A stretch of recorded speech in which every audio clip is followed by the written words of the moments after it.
We tend to think of classic rock as the product of pure brotherhood. Four guys in a dusty garage, catching lightning in a bottle, driven by nothing but the love of the sound. Think about the albums you have listened to 100 times, the ones with the grooves worn out. It turns out the creation of those records was not always a magical studio collaboration. Sometimes it was a crime scene. Behind the platinum records lies a much darker trail, a trail of ruthless business betrayals, stolen credits, and brutal courtroom battles. Here's what most people don't realize. Some of the most universally loved tracks of the 60s, 70s, and 80s hide secrets about who actually wrote them and who was left out in the cold by the people they trusted most. In this countdown, we're looking at 10 hits that did more than shatter chart records. They sparked the most bitter million-dollar lawsuits in music history. Stick around, because the staggering betrayal behind our #1 song might just ruin a classic for you forever. 10. Gaucho by Steely Dan. Donald Fagen and Walter Becker were known for their relentless production standards. They would spend days just tuning a snare drum, wearing out engineers and session players alike. In 1980, their album Gaucho took over a grueling year of studio isolation to produce. They spent over $1 million searching for the exact right sound. But when the title track hit the airwaves, jazz pianist Keith Jarrett happened to be listening. And he recognized something entirely too familiar. The second he heard Gaucho, Jarrett realized the core musical foundation was lifted directly from his 1974 track, Long As You Know You're Living Yours. The structural resemblance wasn't just a passing homage or an accidental echo. It was the entire engine of the song. Steely Dan had absorbed his groove and repackaged it, refusing to be brushed aside by the corporate machine behind the band. Jarrett sued for copyright infringement. Why is he standing in your strength? He forced the famously stubborn duo to surrender a co-writing credit.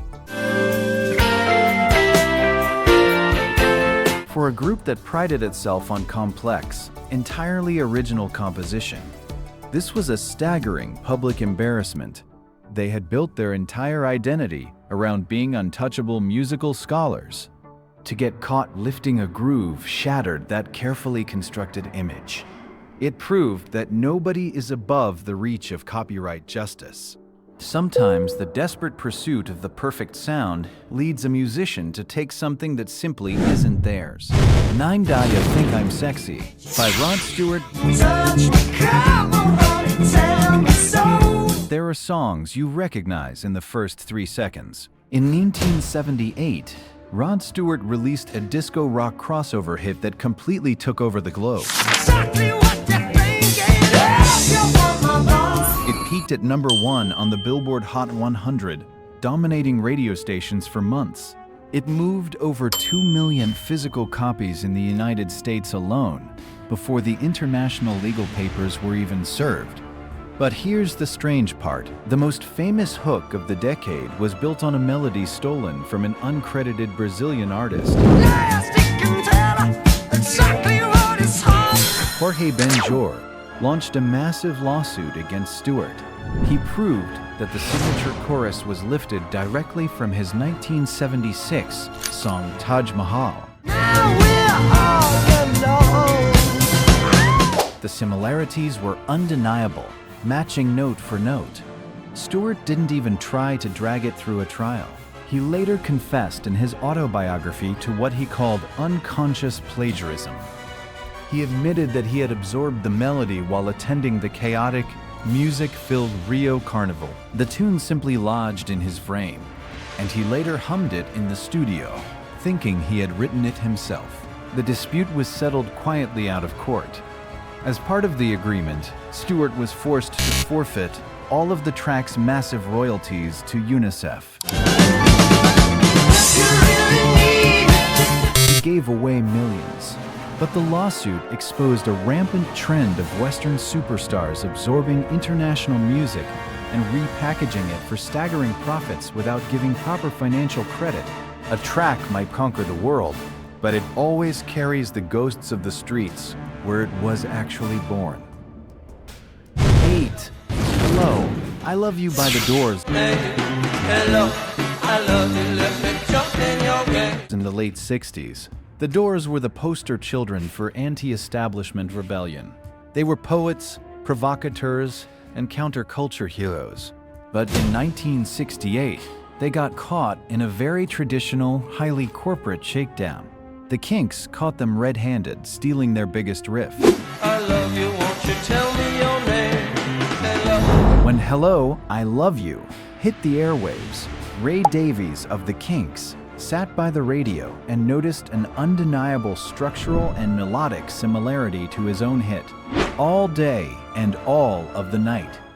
To make the queen of the angels sigh. It had the same driving, aggressive progression, the exact same musical swagger. Rather than enduring a grueling public trial that would drag both bands through the mud, their publishers executed a ruthless backroom deal. They quietly handed the Kinks a massive cut of the UK royalties. Jim Morrison was reportedly enraged by the surrender. He viewed his group as true artists, and paying off a rival rock act felt like a deep personal insult. But the band's management looked at the cold numbers. They knew a courtroom battle would be financial suicide. While the lawyers scrambled behind the scenes, signing secret papers in quiet offices, the disputed track ruled the top of the American charts for 2 weeks. It pushed the Doors album to #1. The situation proved that even the most rebellious figures of the decade were completely bound by the brutal, profit-driven rules of copyright law. You can wear leather pants and scream at the establishment on stage all you want, but when the publishers come knocking, the rebellion ends and the checkbook opens. And sometimes, the person owed the biggest check isn't a rival rock star, but someone hidden in the background of the studio. 7. The Great Gig in the Sky by Pink Floyd. In 1973, Pink Floyd recorded a track that relied entirely on a stunning, improvised vocal performance. The singer was a session musician named Claire Torrey. She was brought into Abbey Road on a Sunday, told to vocalize over Richard Wright's piano chords, and sent home with a standard flat fee of £30. That was standard union pay. While Torrey moved on with her life, the album went on to spend an unprecedented 741 weeks on the Billboard charts. It generated unbelievable generational wealth. But the woman responsible for the emotional climax of the record saw absolutely none of it. Decades later, realizing she had been completely cut out of the staggering profits, Torrey launched a high court lawsuit against Pink Floyd claiming co-authorship. She argued that her vocal wasn't just a performance, it was a melodic composition. The court agreed, and she ultimately secured a massive financial settlement and permanent future writing credits. Torrey's triumphant lawsuit set a terrifying precedent for major record labels. It proved that unpaid session musicians could successfully fight for their creative rights long after the studio lights were turned off. It is a stark reminder that a beloved record is often built on the backs of people whose names never even make the liner notes. 6. Ghostbusters by Ray Parker Jr. Who you gonna call? Hollywood has always had a complicated relationship with original music. In 1984, a massive summer comedy needed a theme song, and the resulting track became an international phenomenon. It earned an Academy Award nomination and generated millions in residuals. But behind closed doors, it triggered a vicious, highly classified legal war between two massive stars. The movie's producers originally approached Huey Lewis to write the theme. When he declined the offer, they hired Ray Parker Jr. Parker quickly delivered a smash hit that drove audiences wild. There was just one massive problem. The bass line and structure sounded completely identical to Lewis's recent hit, I Want a New Drug. My head likes the goods. Lewis launched a furious lawsuit against Columbia Pictures and Parker. The dispute pulled back the curtain on Hollywood's shady, long-standing practice of using temp tracks. Directors would often use an existing popular song to set the mood for a scene, then instruct hired musicians to legally clone that exact sound. The bitter fight dragged on until it culminated in a highly restrictive 1995 confidentiality agreement. Both men were legally bound to stay silent. But 6 years later, Lewis casually breached this agreement during a television interview. Mentioning the payout, Parker immediately turned around and sued him back for defamation. The legal devastation caught up with everyone involved. A song designed to make people smile in a movie theater ended up trapping two artists in a decade-long cycle of lawsuits and gag orders. Who you gonna call? It shows just how toxic a hit can become when it is engineered in a boardroom instead of born in a studio. 5. A Whiter Shade of Pale by Procol Harum. There are certain melodies that define a generation. In 1967, a soaring, classically inspired track sold 10 million copies worldwide. It captured the exact mood of the era. But it took nearly 40 years of simmering resentment for the man who actually played the song's definitely organ melody to finally sue for his rightful cut. Matthew Fisher's Sweeping. Bach-inspired Hammond organ line is the undeniable soul of a whiter shade of pale. If you hum the song, you are humming Fisher's part. Yet, when the paperwork was signed, only the singer and the lyricist received the incredibly lucrative writing credits. Fisher watched from the sidelines for decades as the timeless single locked away millions of dollars from the very musician who crafted its signature sound. By 2005, the betrayal had become too much to bear. Fisher dragged his former bandmate Gary Brooker to court in a vicious battle that went all the way to the House of Lords in the UK. The music industry held its breath. Historically, courts favored the people who wrote the words, but the judge delivered a shocking verdict in Fisher's favor, legally granting him a 40% share of the musical copyright. This landmark ruling completely rewrote the rules of engagement. It legally recognized that a distinctive instrumental arrangement is just as valuable as the lyrics sung over it.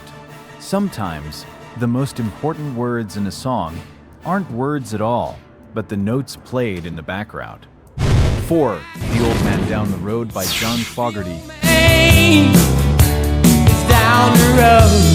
We usually see musicians suing each other over stolen ideas, but here's a situation that sounds completely legally impossible. A famous rock frontman found himself dragged into federal court, facing a multi-million-dollar lawsuit because a vindictive former boss accused him of plagiarizing himself. For years, John Fogerty was trapped in a famously predatory contract with Fantasy Records. When he finally escaped, he left behind the rights to all of Creedence Clearwater Revival's old music. Those rights were controlled by executive Saul Zaentz. In 1984, Fogerty released a massive solo hit that put him right back on the radio. Zaentz was enraged. He launched a massive lawsuit claiming Fogerty's new track was a blatant ripoff of Run Through the Jungle, a song Fogerty himself had written years earlier. Think about that for a second. An artist was put on trial for sounding too much like himself. The case actually went to a jury. To defend his livelihood, Fogerty brought his guitar directly onto the federal witness stand. On the road. He played the old song, and then he played the new one. He proved to the room that his signature swamp rock style was a fundamental part of his musical identity, not property owned by a corporate label. The jury deliberated for only 2 hours before entirely clearing him. Man, it's down the road. The exhausting battle cost Fogerty over $1 million in initial legal fees, but his historic victory established an ironclad precedent. It protected an artist's right to utilize their own creative DNA. A corporation might own the master tapes, but they can never own a man's soul. But while fighting a massive record label is exhausting, it is nothing compared to being betrayed by the very person who built your career. 3. Born to Run by Bruce Springsteen. Baby, we were born to run. In 1975, a record-breaking album turned Bruce Springsteen into a global superstar overnight. At night we ride the mansions of glory. He landed on the covers of Time and Newsweek in the exact same week. He was the hottest artist in America. And that is exactly when a ruthless betrayal banned him from making music entirely. Springsteen realized his manager, Mike Apple, had secretly locked him into an exploitative contract. Apple controlled all of his publishing rights. Desperate to escape, Springsteen launched a lawsuit for fraud and breach of contract. But Apple immediately retaliated. He secured a devastating legal injunction that physically barred the singer from entering a recording studio for nearly 3 years. His career momentum stalled at the worst possible moment. The legal lockdown forced Springsteen out on the road. He had to tour relentlessly just to pay his mounting legal fees, playing show after show while he was legally forbidden from putting a new song on tape. The brutal warfare finally ended in a settlement that gave Springsteen control over his own destiny. That profound sense of betrayal directly inspired the dark, cynical themes in his follow-up work. Darkness on the edge of town. Sometimes, the heaviest price you pay for success is realizing the people closest to you see you only as a product. 2. My Sweet Lord by George Harrison. Stepping out of the shadow of the biggest band in the world is hard enough. The first solo #1 hit by a former Beatle should have been a moment of pure triumph. Instead, it triggered the most agonizing, drawn-out copyright nightmare in the history of the American justice system. In 1970, George Harrison released a deeply spiritual track. Soon after, Bright Tunes Music sued him, claiming the melody was a direct copy of the Chiffon's 1963 hit, He's So Fine. That happens in the industry all the time, but here is the twisted part. In a staggering act of business betrayal, Harrison's former manager, Alan Klein, secretly purchased Bright Tunes. Klein switched sides just so he could personally sue his former client. The judge ultimately convicted Harrison of a devastating new legal concept: subconscious plagiarism. It cost the former Beatle nearly $1.6 million. The grueling legal battle lasted for over 2 decades, making it one of the longest-running copyright litigations in modern history. It changed the music industry forever. It established that an artist can be bankrupted for copyright infringement, even if the theft was completely unintentional. A song designed to bring millions of people closer to a higher power ended up dragging its creator through 20 years of earthly greed. 1. Stairway to Heaven by Led Zeppelin. And that brings us to a track with an acoustic guitar intro so famous, music stores used to ban people from playing it. It was released in 1971, strictly as an album track. It never even charted on the Hot 100 because the band refused to edit it down for a single. Over its lifespan, it generated an estimated $500 million in royalties. But the very foundation of this towering achievement eventually threatened to destroy Led Zeppelin's legacy. For decades, accusations swirled around Jimmy Page. Critics claimed he lifted those famous opening arpeggios from Taurus, an instrumental track by the band Spirit. The two groups had actually toured together back in 1968. Page had undoubtedly heard the song. In 2014, the estate of Spirit's late guitarist launched a massive copyright infringement lawsuit aiming to rewrite rock history entirely. Page and Robert Plant were forced to take the stand. They had to defend the authenticity of their billion-dollar creation under oath in federal court.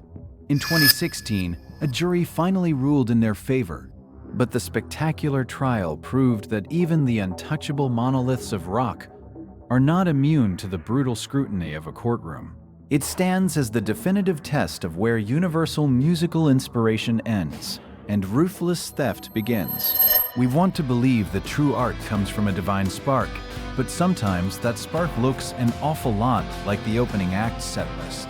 The courtroom dramas don't erase the brilliance of the music. When you put the needle on the record, the songs still make you feel exactly what you felt the first time you heard them. But the legal battles reveal the very human flaws behind our rock gods.